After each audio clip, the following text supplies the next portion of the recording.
So thank you very much for having me here. I'm totally out of my comfort zone. So take care of me because I'm an engineer. And actually, when Alice sent me the title of my presentation, she asked me how technology could support good care. Oh, I never posed this question to me. That was that was a new question, and actually, mm, initially, this concept of good care looked like something far away from my regular thinking of research. Indeed, our reflections mostly deals with efficacy, efficiency, scientific evidence, eventually economic sustainability. However, thinking about my own experience in research, I've actually recognized that good care and quality of care is an inspirational value for my research.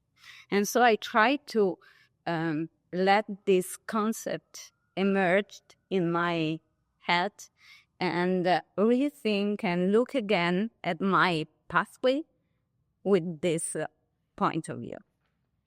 And so what I will describe you in the following are some exemplary projects that we are doing currently in our research team with the intention to share my reflections about the link of this project with good care and to also share with you and receive from you inputs, comments, and suggestions on this.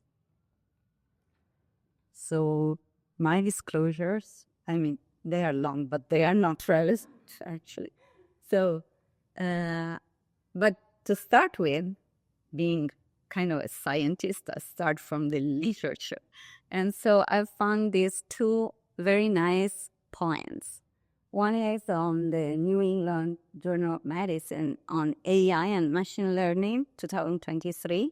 And the authors were concluding that we firmly believe that the introduction of AI and machine learning in medicine has helped health professionals improve the quality of care. And in the final part, AI and machine learning will make it possible for health professionals to do their jobs better and lead time for the human-human interactions that make medicine the rewarding profession we all value. So this is a very interesting point of view on how thinking about AI in the medical practice to promote quality of care. And also on robotics, the idea of having robotics, I work in robotics for rehabilitation and assistive devices. So the idea of having robotics to support relationships with significant others and positive therapeutic relationships is a key point for my interpretation of the impact on the quality of care. So in the following 20 minutes, I guess, I'll talk to you about trustworthy AI through discussing the iTriland project. So AI as augmenter for the quality of care. And then about assisting robotics as augmenting of people and patients and caregivers relationship. So sometimes, I have to make an initial claim. I'm not talking about ChatGPT or generative AI or large language model. I'm talking about the validated AI tools which needs a full validation to be used as medical devices. This is far away from asking ChatGPT whatever clinical suggestion you can ask. It will answer, we know, but it's not a validated medical device. Okay, so that's just an initial claim. So sometimes in life, I think it's a shared experience.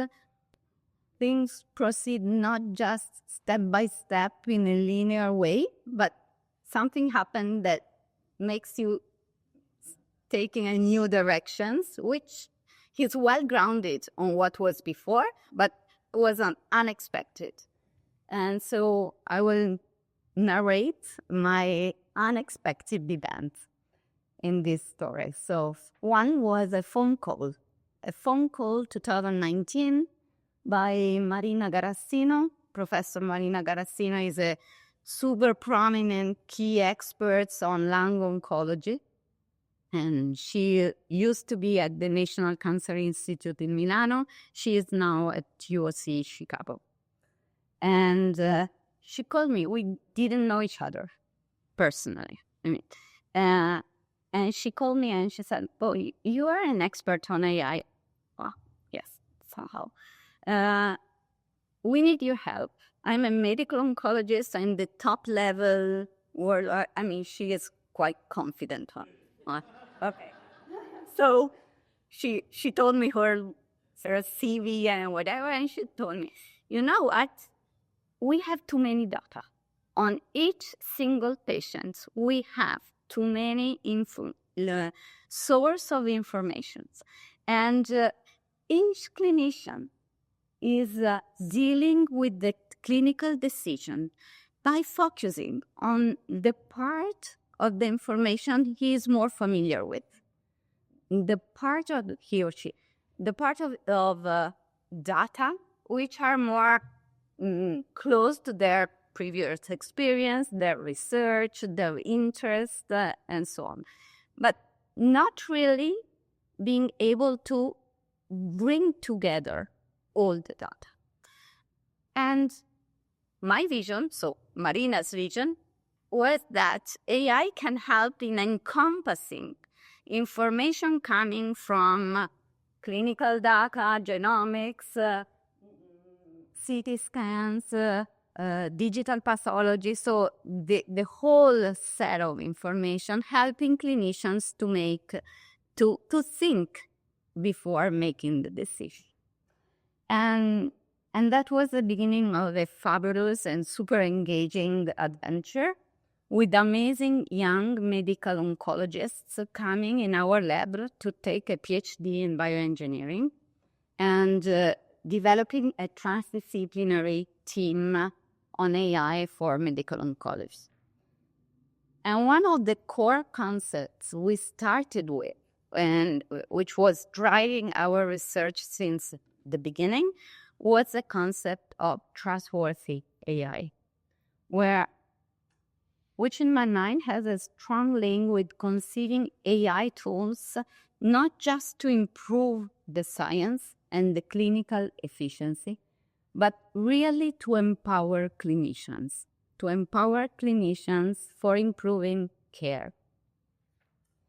So, trustworthy AI is a very used concept in the field. There have been a lot of recent effort to try to understand how can we make AI and something that is worthy to be trusted.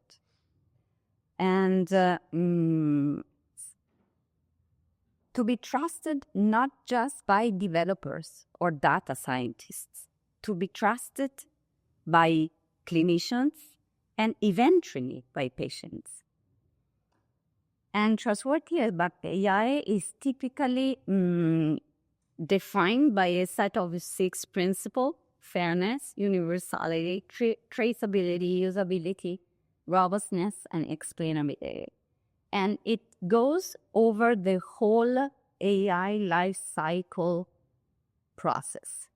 So from data collection to model development to model interpretability and deployment. And what I would like to highlight is that it's not a problem of the people who use the AI, but trustworthy deals with developing AI tools. So it's a methodological approach in the developing of the tools before being something that it's upon the final users. So trustworthiness needs to be by design and not just by use. Of course, I will not cover all these aspects in my seminar, but we will go deeper into explainability and usability, which are the more close to the users. So explainability, explainable AI, XAI, also instead of XAI. What do we exactly mean? In general terms, an XAI system is the one that provides detail and reasoning behind its output in a way that is clear and understandable, not just to developers, but to the final end users. So in healthcare application, to clinicians, and eventually to patients and families. And it goes through the whole AI cycle. So from algorithmic transparencies, how was the model created, which data was to use for training, to model interpretability, so how does the model make decision, and finally to the model deployment as and help for clinical decisions, so the prediction explainability. So how did the model arrive to that prediction for these specific patients, which is a newcomer in my clinics. And okay, I will describe these concepts in the iTriland project, which is a European project. This is a presentation we did at the World Lung Cancer Conference 1 month ago.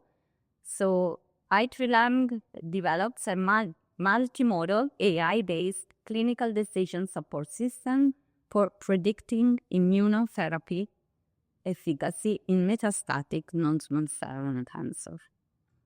And okay, so we started with the retrospective study. And we have more than 2,300 patients from 6 clinical centers: Italy, Germany, Israel, Spain, UOC, Chicago, and Greece. So, and we collected the famous multimodal data that Marina's vision was. So, clinical data, treatment data, lab, molecular, genomics, digital pathologies, and CT scans. And then we split the patients in cohort, and specifically, we are now working on metastatic lines, first and further lines. And data, so 2,000 patients, more than 2,000 patients.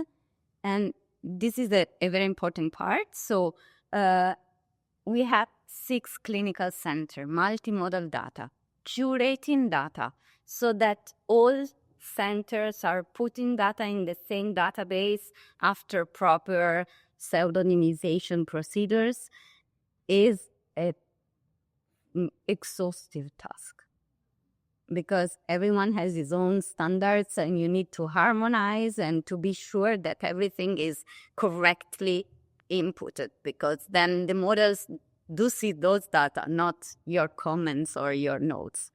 And so then and then you take all the data, we split apart UOC, which is used for external validation. So no one looks at UOC data. And then the other data were split between training and testing. So part of the data are used to train the model, and part of the data are used, the testing set 15% to test the model. And then, of course, all data needs to be harmonized and prepared, so to create features. Features are the inputs to the model, from real-world data, from genomics, from CT scan, from digital pathology slides. And of course, not all patients have all data, so we have about 400 patients having all the modality. And okay, let's skip. I don't want to go into too many details. So models, we say that we enter the model gym. So you start crunching data with multiple different models to try to understand which one is performing better. And the results you will see now are about the machine learning early fusion. And we train models on these outputs. Overall survival at 24 months, overall survival at 6 months, this is control rates, and survival analysis. So to be able to split apart poor responders to good responders at the end. Okay, results. On about 70% of the patient, the model was able to predict OS, 24, 6, and DCR, which is quite a good results. And if we look here, these are real-world data, so the 2,000 patients just on the real-world data. And there, okay, you can see that on the 1, 2, 3, 4, 5th points, we had a split between the blue and the red, and the blue line is where we are putting together multimodal data, so real world plus DP-CAT pathologies plus radiomics. So we can reach something more when we go with multimodal data. And test set comparison where results were very similar, while on the external validation at QSC, we got a lower performance. But overall, are these data good? Yes, actually, they outperformed all single biomarkers. So PD-L1, ECOV, LDH, NLR, for each of them, we tested whether with the model or with the single biomarker we got better results, and it was outperforming 10% about overall outcomes, which is good. But it's still a crystal ball. It's just saying yes, this patient is a good responder, this patient is a poor performer. But it doesn't empower clinician with a thinking approach. This point is where explainability comes into play. And actually, explainability appears. It's an algorithm. So you apply explainability to your model, and it helps in understanding how the model is reasoning. So it tells you this is sharp explainability, and we have a pointer tomorrow. Oh, okay. Aiuto?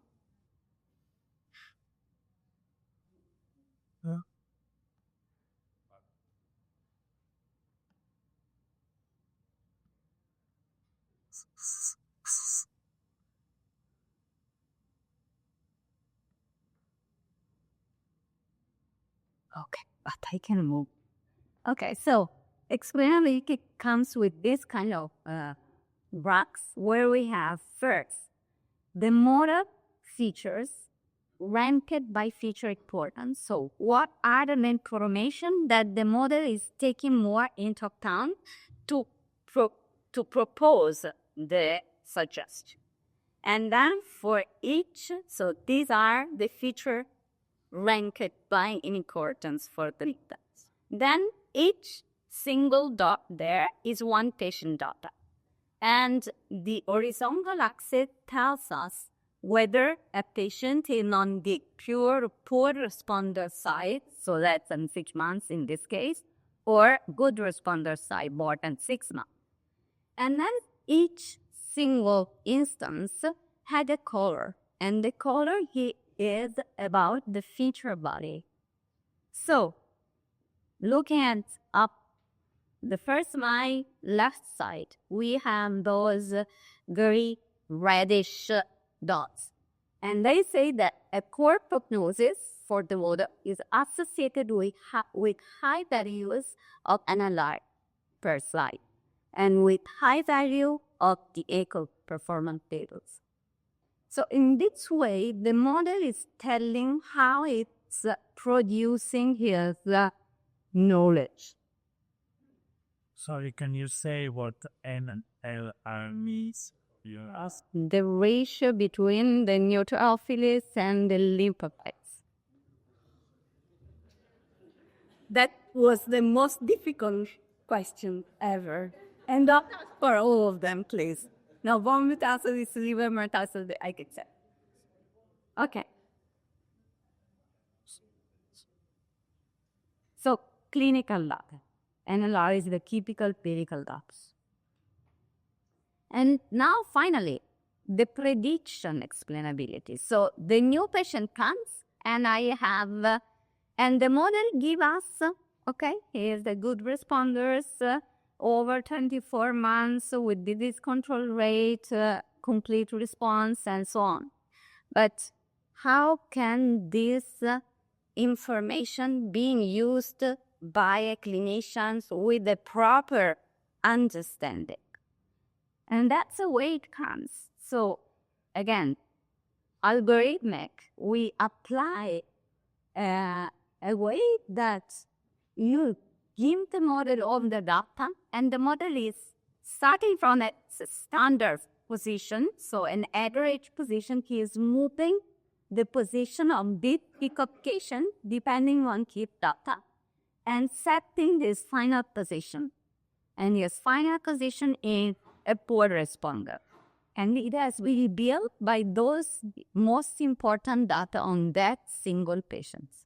In this way, AI is forcing, let's say, the clinician to think and to be empowered by this information, by this reasoning. And further, also on the images, we got which pixel, which parts of the images has been the most important for the model to provide the final, the suggestion. So the suggestion is that in this case, it's an overall survival at 6 months. We use all modalities. The AUC for this model is 87. So on this patient, the model is very certain, let's say 7%, and his prediction was a poor responders. And this kind of information is super important because it needs to confront with the clinical experience. It's a way to enter into a dialogue with the clinicians. And then we hit the clinical usability, which is something very unused in the standard AI in healthcare practice, but I think it's very interesting. So we took 100 patients and 20 physicians, 10 very expert in lung cancer, because we had these prominent centers for latte, and 10 which are general medical oncologists or residents in medical oncology. So let expert on lung. And we first give each clinician the data of the patient and ask them what is most likely survival rate for these patients. Less than 6 months, 6, 12, 12, 18, more than 1. Then on the same physician, we gave them also the local explainability. So this kind of graphs that said the predicted response to a immunotherapy-based therapy for this patient is responded with a likelihood of responding equal to 72%, and it is how the model builds the prediction. And we ask again the physician, after seeing explainable AI prediction, what is the most likely survival range that you estimate for these patients?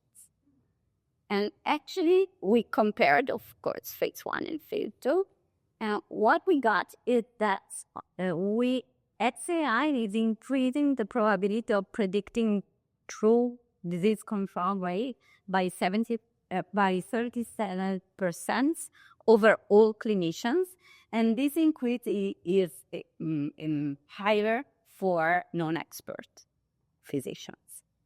So XAI have helped clinicians in taking more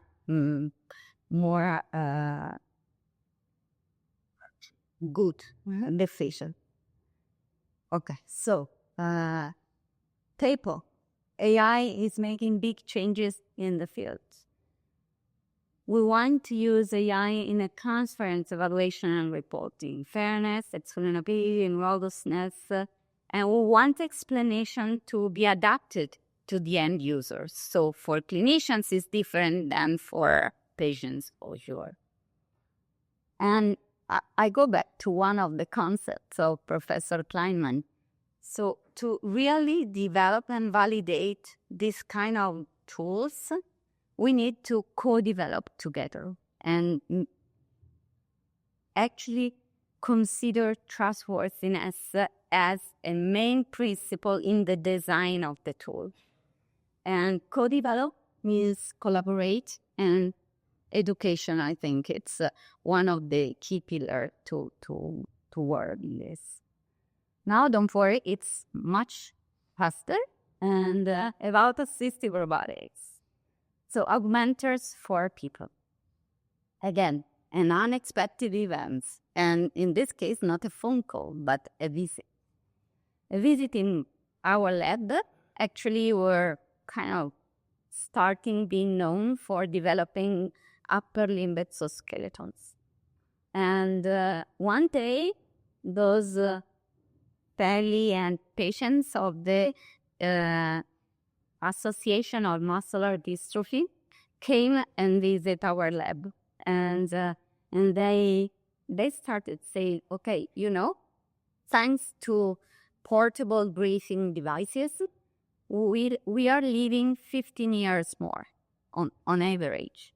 But these 15 years are when our neurodegenerative disease is worsening, and so there is a severe disability.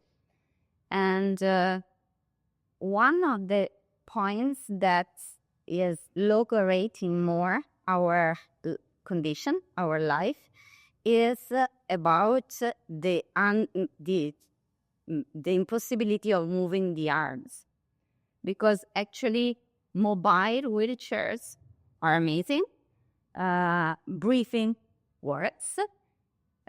But arms are totally unuseful. And this makes a logarithm in the relations between the carers and the patients, because patients do not want to ask every other minutes, while caregivers feels that they are asking continuously. So, and there is this kind of exhaustive, and then we told, okay, wait, we do exoskeletons, but not let's think about that.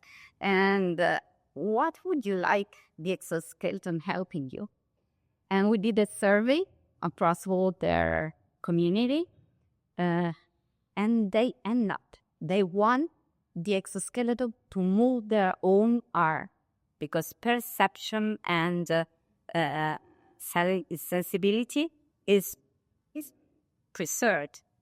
And then they want exoskeleton to do super daily tasks. So not like donning clothes or preparing meals, which were what we were thinking, and say, okay, we're not able, don't worry. But adjusting the eyeglasses, scratching the face, shaking hands, or say hello to. So it's okay, maybe we could do something for you. And that was an amazing story, having them every 2 months in the lab testing whatever we were doing. And what an nice CEO. And the little exactly like Cristiano was doing. So, and then he's playing checks, and we developed and mechatronic exoskeleton with motors at every joint because they do not move the arm at all for very severe people.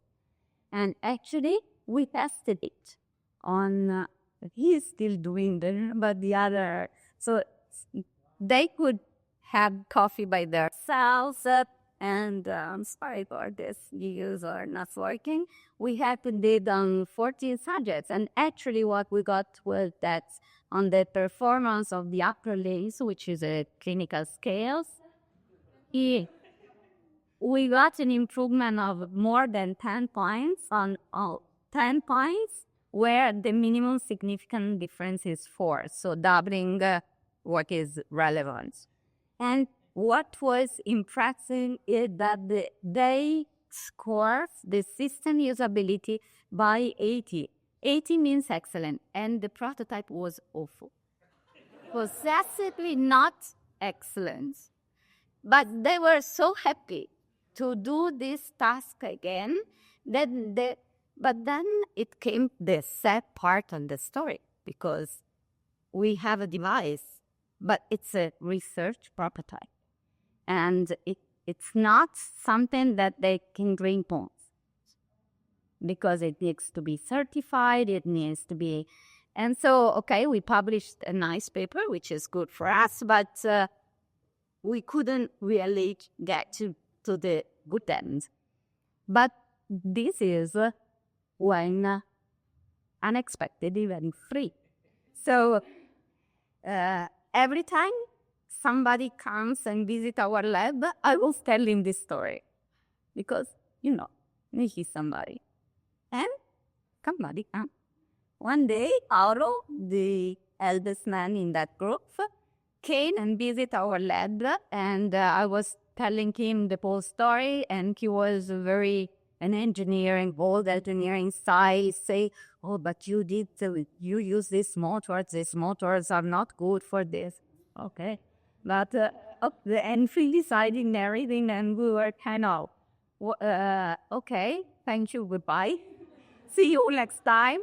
And then after 1 week, he sent us a prototype of 1 degree of freedom of exoskeleton. And we tested it, it was not working, and we, not working. But then he started improving, and at a certain point we start know each other, and he is the owner of a robotic company, a large robotic company, working on warehouse robots, so totally different applications. And so we started testing what he was sending us. But then for Christmas, he called and had the Merry Christmas and so on. I haven't used, we sold the company, and they told us they wanted that we all us inside the company. So I will not send you prototypes, because I have no more any workshop where to prepare them. And I commented, oh, that's a great idea. Now you could do it. Seriously. And then he hung off, and the same happened with my belief, Martha. She commented in the same way. So 2 months later, Paolo called me back and said, Marta, you were the only one saying, oh, that's a great news. And there is something new you can do. And they started. So they started a startup company, and this is the final product, which has been certified to be used by patients last month. So wonderful. I think the team.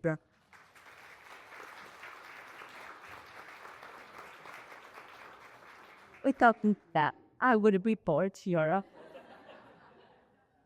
So that's including, I think transdisciplinary education is playing a major point in this, at least in my experience, being at the crossroads between healthcare and fine and medic. And we had an amazing experience of a master on rehab technologies, where we got for 1 year a class working together. So not just like an event, but over 1 year. And in the past, we had engineers, physicians, we have professional PTOT, and psychologists working 1 year together to try to understand how technologies can meet the unmet needs and how the technology we have can be better deployed for the patients. And I think this point is very interesting in forming a good way to use technology. And that's the AI on Labs, so the joint research lab between the National Cancer Institute and the Politecnico di Milano. And here there are mixed up biomedical engineers and medical oncologists working every day together. And so, I'm done. Ante.